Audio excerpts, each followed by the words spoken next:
Well, Trump has proven to be a consummate showman with the ability to steer the news wherever he wants on an almost daily basis. But one website popular with his followers may be steering him. CNN's Phil Mattingly explains. It's been a cozy relationship from the beginning. I will not let you down. You will be very, very impressed, I hope. And I think we'll be speaking a lot. But Donald Trump and Alex Jones, the conservative conspiracy theorist and operator of the website InfoWars, which seems to be a place where Trump gets a lot of his information.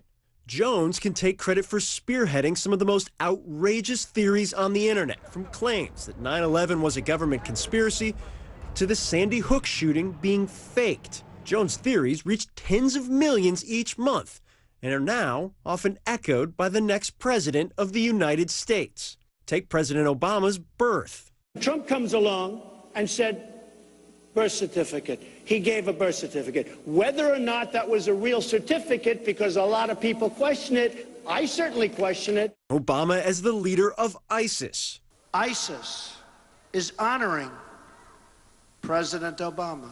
He is the founder of ISIS. Questioning the death of Supreme Court Justice Antonin Scalia. They say they found the pillow on his face, which is a pretty unusual place to find a pillow. And Ted Cruz's father's role in the death of John F. Kennedy. His father was with Lee Harvey Oswald prior to Oswald's being, shot. When Jones posted this video entitled An Emergency Message to Donald Trump during the campaign, I am going to ask you to seriously think about making the issue of Hillary's election fraud in the primaries one of the central issues to defeating her in November. Trump had this to say a day later. I'm afraid the election's going to be rigged, I have to be honest, because I think my side was rigged. And in the wake of the election, Jones pushing a theory that despite the vote totals, Trump actually won the popular vote. Millions of illegals voting, at least 5 states being stolen for Hillary.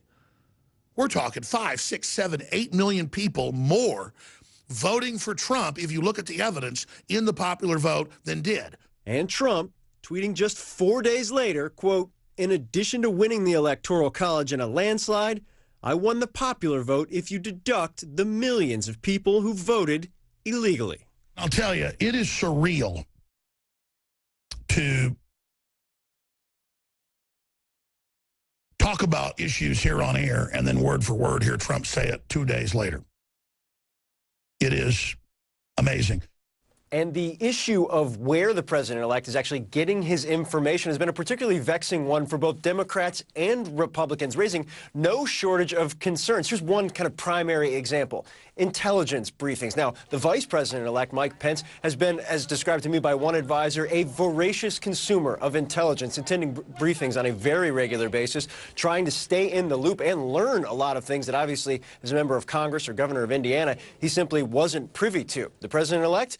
Not so much. Hasn't attended many of those presidential daily briefings, despite the fact he has full access to them. Now, the president-elect's advisors make clear he gets information from several different sources. Where those sources actually come from, though, that's the big question. Those same advisors, they also make clear the president-elect is going to start changing his ways. Just on Tuesday morning, he sat down for the presidential daily brief with top U.S. intelligence officials, something we expect to see a lot more in the future.